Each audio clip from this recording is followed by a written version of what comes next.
नमस्कार दोस्तों। आज बैंक निफ्टी की एनालिसिस करेंगे मंडे के लिए। तो अपन चार्ट, ये बैंक निफ्टी फ्यूचर का चार्ट है। इसको अभी अपन ने खोला है, 15 मिनट का है। 15 मिनट की एनालिसिस, 15 मिनट के चार्ट पे हम एनालिसिस कर सकते हैं इंटरडे के लिए। स्विंग वगैरह के लिए मतलब BTST या लॉन्ग टर्म के लिए अपन 15 से क्या 1 घंटे या आधे घंटे का चार्ट देखते हैं। लेकिन अपन को इंट्राडे के लिए अपन को देखना है कि मार्केट में कहाँ कहाँ अपन को अपॉर्चुनिटी मिल सकती है। तो 15 मिनट का चार्ट में मैं प्रेफर करता हूँ, मैं उसको 15 मिनट पे ही देखता हूँ और ट्रेड लेते समय 1 मिनट पे डिसीजन लेता हूँ। तो देखिए, जैसे ये 15 मिनट का चार्ट है। अब ये मार्केट ने जो कल ट्रेड हुआ है मार्केट पे, मतलब बैंक निफ्टी पे, तो इस ट्रेंड लाइन को बिल्कुल रिस्पेक्ट किया है। यानी कि ये जो ट्रेंड लाइन है, यहाँ पे अगर आप लोगों ने इस ट्रेंड लाइन को ध्यान दिया होगा कि जब ये नहीं बना था, ये यहाँ पे मार्केट ओपन नहीं हुआ था, तो अगर आपने सिंपली यहाँ पे इस पॉइंट पे और इस पॉइंट को मिला के अगर ट्रेंड लाइन बनाया होगा और उसको एक्सटेंड कर दिया होगा, तो एग्जैक्ट वही पॉइंट है जहाँ पे मार्केट ने सपोर्ट लिया और सपोर्ट लेके ऊपर की ओर गया। तो सिंपल एनालिसिस बहुत काम करती है, ये आप लोगों को चार्ट में दिख रहा होगा। ना कि बहुत ज़्यादा टिपिकल और बहुत ही जटिल जटिल चीज़ें और डेटा और पता नहीं क्या क्या होता, उससे कोई ज़्यादा फर्क नहीं पड़ता है। अपन को सिंपल जो चार्ट में दिखाई देता है उसको ही अपन लोग अगर सही समय पर कैच कर लें तो अपन को ट्रेड लेने में दिक्कत नहीं होगी और अपन अच्छे से ट्रेडिंग इंट्राडे कर सकते हैं। तो देखिए, मार्केट अब ये जब ये नीचे की तरफ आ रहा था तो मैंने एक वीडियो डाला था, उसमें आप लोगों को बताया था कि ये यहाँ से जब 45 डिग्री पे नीचे आता है या 45 डिग्री पे ऊपर जाता है तो कहीं उसमें ब्रेक होने के चांस ज़्यादा रहते हैं। तो जब ये यहाँ पे आया था नीचे इस तरह से, ये नीचे, और इसने ये ब्रेक दिया था, तो मैंने आप लोगों को बताया था कि अब ये ऊपर जाने के लिए इसका मूव तैयार है। ठीक है, देख लीजिएगा वीडियो में मैंने बताया था जब ये नहीं बना था, ये मतलब ये ट्रेडिंग डे नहीं आए थे, उसके पहले ही मैंने बताया था। ठीक है, तो यहाँ पे देखिए इस ट्रेंड लाइन का सपोर्ट तो ले लिया। अब कितने बार हो गया, एक बार यहाँ हो गया सपोर्ट, एक बार यहाँ हो गया, एक बार यहाँ हो गया, 3 सपोर्ट इसके हो गए। अब चौथा सपोर्ट क्या रहता है कि मैक्सिमम चांस रहता है कि वो चौथा सपोर्ट जो है वो ब्रेक कर दे। ठीक है ना, चौथा सपोर्ट हो सकता है कि ब्रेक कर दे, लेकिन ज़रूरी नहीं है कि ब्रेक करे। ऐसा ज़्यादातर मामलों में होता है कि चौथी बार ब्रेक कर दे। तो कल जब मार्केट ओपन होगा तो अपन को देखना है यहाँ पे क्या प्राइस एक्शन बनाता है, या गैप डाउन ओपन होता है या गैप अप ओपन होता है। अगर गैप अप ओपन होगा तब तो आपको यहाँ पे एक अच्छा सपोर्ट, यहाँ पे इस जगह पे सपोर्ट आपको मिलेगा, इस जगह पे अच्छा सपोर्ट मिलेगा। क्यों मिलेगा अभी आप लोगों को दिखा देता हूँ मैं। देखिए, जैसे ये यहाँ पे गया मार्केट, यहाँ से यहाँ पे आया मार्केट, तो ये वाली जो जगह है, यहाँ से देखिए ये जो टॉप बना है, यहाँ से यहाँ पे देखिए सपोर्ट यहाँ पे भी लिया। क्यों सपोर्ट लिया? क्योंकि ये जो था, अब रेजिस्टेंस था, अब जब इसको ब्रेक हुआ तो यहाँ पे ये अच्छा खासा सपोर्ट का एरिया बन गया। आप लोगों को पता ही होगा कि जो पहले रेजिस्टेंस रहता है वो बाद में सपोर्ट बन जाता है, और जो सपोर्ट रहता है वो बाद में रेजिस्टेंस बन जाता है। तो ये देखिए, अगर ये वैलिड नहीं होता तो यहाँ पे बाउंस बैक नहीं होता अच्छा खासा, लेकिन ये अच्छा खासा काम किया और उसके बाद फिर ये ट्रेंड लाइन को सपोर्ट किया और सपोर्ट करने के बाद ऊपर की ओर मूव दिखाया।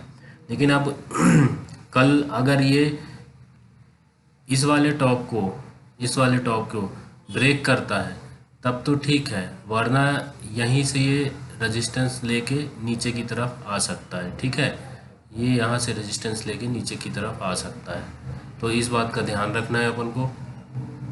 और पैटर्न एक और ये बन रहा है, इसको बियर फ्लैग बोलते हैं। जिसको मालूम नहीं होगा तो आप लोग देख लीजिएगा इंटरनेट पे। बियर फ्लैग एक ये हो गया, ठीक है, ये बियर फ्लैग का ये पोल हो गया, और ये एक हो गया, ये हो गया उसका झंडा वाला हिस्सा। ठीक है, तो ये एक बियरिश पैटर्न कहलाता है। तो जब भी ये फॉर्म होता है तो नीचे की साइड ब्रेक होता है मार्केट, ठीक है। ये चीज़ भी ध्यान रखिएगा, ये पैटर्न अच्छा खासा बियरिश मार्केट का पैटर्न है और वही वाला इस सेम, बिल्कुल सेम वैसा ही इसने पैटर्न बनाया हुआ है, बियरिश फ्लैग का पैटर्न, ठीक है। और उसके साथ साथ एक एक और इसमें चीज़ जुड़ जाती है कि ये 45 डिग्री पे ऐसे ऊपर की तरफ जा रहा है। और जब भी ये कोई 45 डिग्री पे ट्रेवल करता है चार्ट, चाहे वो ऊपर की ओर चाहे नीचे की ओर, तो उसका जो है ब्रेकआउट या ब्रेकडाउन होना बहुत ही मतलब इजीली होता है, ठीक है। बेयर फ्लैग पैटर्न भी बना, ये भी मैंने आप लोगों को बता दिया। और इसको 3 बार सपोर्ट ले चुका है इस पे, इस ट्रेंड लाइन पे, ये भी आप लोगों को पता है। अब डिसीजन ये लेना है कि कल आप लोगों को ट्रेड कहाँ लेना है और कैसे लेना है। तो पहले तो मार्केट ओपन होने दीजिएगा, उसके बाद ओपन होने के बाद अगर गैप अप होता है तब तो अपन को वेट करना है, और वेट करने के बाद देखना है कि सपोर्ट कहाँ पे लेता है। सपोर्ट लेगा तो ज़्यादा से ज़्यादा इस जगह पे सपोर्ट लेगा, या इससे भी ऊपर गैप अप ओपन हुआ तो इस जगह पे सपोर्ट लेगा, ठीक है ना। गैप अप ओपन हुआ तो ये एरिया सपोर्ट का एरिया कहलाएगा, ठीक है, ठीक है, ये सपोर्ट का एरिया कहलाएगा।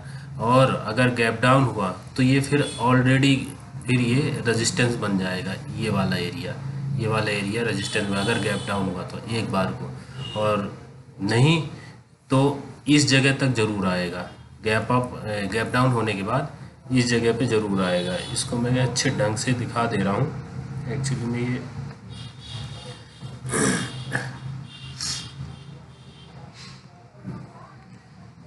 देखिए गैप डाउन हुआ तो ये वाला एरिया जो है, ये जितने पे बना हुआ है, ये इसको मैं रेड से, है ना, ये वाला एरिया, ये जो हॉरिजॉन्टल लाइन है, ये एरिया इसका रेजिस्टेंस कहलाएगी। और अगर गैप अप ओपन हुआ तो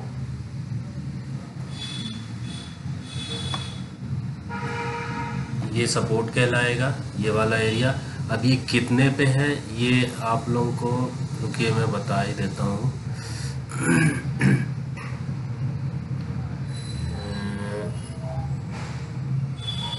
39,376, यानी कि 39,376 है, 39,400 मान लीजिए, 39,400, और दूसरा है 39,000, ठीक है। 39,99 दिखा रहा है, लेकिन आप मोटा मोटी 39,000 मान लीजिए। अगर 39,000 गैप डाउन हुआ, ये दोनों लेवल इंपॉर्टेंट है, ठीक है ना, इन दोनों लेवल को आप लोगों को ध्यान में रखना है कि गैप डाउन हुआ तो ये वाला जो है नीचे वाला, अगर 39,000 के नीचे ओपन हुआ मार्केट तो यही वाला एरिया जो है रेजिस्टेंस का काम करेगा। और अगर इसके ऊपर ओपन हुआ तो फिर ये वाला 39,400 जो है वो सपोर्ट का काम करेगा। और फिर उसके बाद जब ये इसका पिछला हाई जो है ये 39,739, इसको अगर ब्रेक किया तब जाके मार्केट ऊपर की ओर जाएगा। तो ये चीज़ अपन को देखना है, और इसमें कोई रॉकेट साइंस नहीं है, कुछ भी नहीं है, सिंपल चीज़ें हैं इसमें देखने के लिए। इतना आप लोगों को ऑब्ज़र्व कर लीजिए, इसी के अकॉर्डिंग आपको ट्रेड मिलेंगे। ज़्यादा कॉम्प्लेक्स उसमें चीज़ों में नहीं जाना है। तो ठीक है, अभी इतना ही है इसमें बताने के लिए। अब देखते हैं, एक बार आप लोगों को डेटा भी बता देता हूँ मैं, जो एफआई का डेटा है उसको भी देख लीजिए। ये देखिए एफआई के डेटा के हिसाब से तो ये जो है ये बेयरिश ज़्यादा है। ये देखिए जो फ्यूचर इंडेक्स शॉर्ट है वो 80% है, और ऑप्शन इंडेक्स पुट जो है लॉन्ग किया है वो 60% है, ऑप्शन इंडेक्स कॉल को शॉर्ट किया है वो 50% है। यानी कि बेयरिश ज़्यादा है। ये एफआई का डाटा है, ठीक है ना, एफआई का डाटा है ये। और जो कॉल के मतलब लॉन्ग की तरफ पोजीशन है वो कम है। देखिए फ्यूचर इंडेक्स में लॉन्ग सिर्फ 19% है, और इंडेक्स कॉल में लॉन्ग है 39%, और इंडेक्स फ्यूचर में शॉर्ट है 49%। फ्यूचर शॉर्ट मतलब कि मार्केट ऊपर जाने वाला है, इसलिए फ्यूचर शॉर्ट किया जाता है, यानी कि बुलिश बुलिश जिनका व्यू रहता है वो फ्यूचर शॉर्ट करते हैं। लेकिन कुल मिला के देखिए तो बेयरिश की तरफ डेटा में ज़्यादा परसेंटेज है, ठीक है, बेयरिश की तरफ ज़्यादा है। तो क्या होता है, वो तो मंडे को मार्केट ओपन होगा तभी पता चलेगा। ये बेयरिश की तरफ ज़्यादा डेटा शो कर रहा है। तो ये अपना मार्केट का मोटा मोटा जो हिसाब है वो अभी चार्ट में दिख रहा है। बाकी कल क्या होता है वो तो मार्केट खुलने के बाद, मतलब मंडे को क्या होता है वो तो मार्केट खुलने के बाद पता चलेगा। लेकिन ये दो लेवल जो हैं इम्पॉर्टेंट लेवल हैं, और ये ट्रेंड लाइन और बेयरिश फ्लैग पैटर्न, ये दोनों चीज़ें मैंने आपको बता दिया है। ठीक है फ्रेंड, थैंक यू।